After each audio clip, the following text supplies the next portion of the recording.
Number 2, look at verse 14. He says, the brevity of my life is part of God's plan. God says, don't you know that your life is a vapor? Don't you know that? Listen to how clearly the Scripture talks about this. I'll just read these to you. Job says our lives are like the mist, the vapor. This is what he says. Job 7, verse 6. My days are swifter than a weaver's shuttle. They're spent without hope. My life is wind. Verse 8. The eye that sees me will see me no more. Verse 9. The cloud vanishes away. So he shall return no more to his house, neither shall his place be known. Life is brief. Job 8. We're of yesterday. We know nothing because our days on the earth are a shadow. Job 14. He that is born of a woman is of few days and full of trouble. Listen to verse 2. He comes forth like a flower. He's cut down. He flees as a shadow and continues no more. Life is brief. Life is short. You know, we're so concerned about our houses being secure and our finances being secure, and people won't fly in airplanes because they're afraid sometimes that the engines will give out.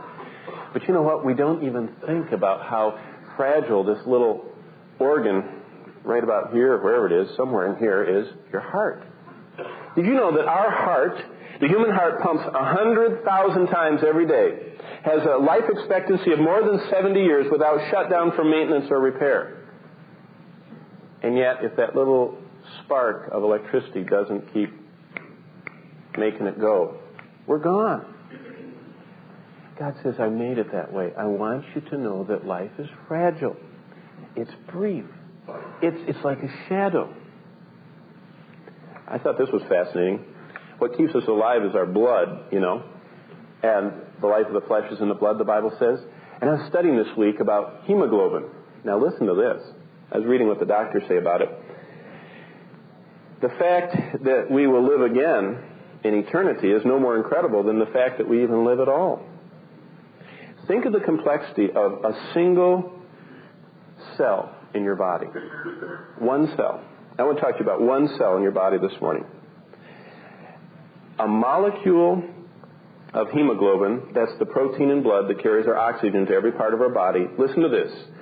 One hemoglobin molecule, you have to have those to stay living. I mean, there's some things we don't need. You know, my fingernails, and my hair. There's stuff you can get along without, okay? You can't get along without your hemoglobin. Listen, one molecule has to have, 3,032 atoms of carbon, 4,812 atoms of hydrogen, 780 of nitrogen, 4 atoms of iron, 880 of oxygen, and 12 atoms of sulfur. And all these mixed together, 9,520, have to be hooked to each other in exact order, in an exact way, for our physical life to continue. And yet our body is just spinning those things out like this, and they're dying, and they're replacing them, and everyone is flying out with all 9,520 connections soldered correctly, and they don't fall apart. And when they do, we do too. Life is fragile. If 9,519 of them got hooked on and one got missing, we start going down quick. God says, do you know how brief your life is? That's part of my plan. I want you to realize life is brief. Look back at verse 15, okay? He isn't stopping here. He's building the point. He says, you want to know how to live confidently? Number one, the purpose of your life is not to gather money. Set that down. Just decide it, okay? There's something greater than that. And so go away from the pack and don't get involved down here in the mundane of just raking leaves at your feet, of money that you can't even take with you. Number two, realize life is brief.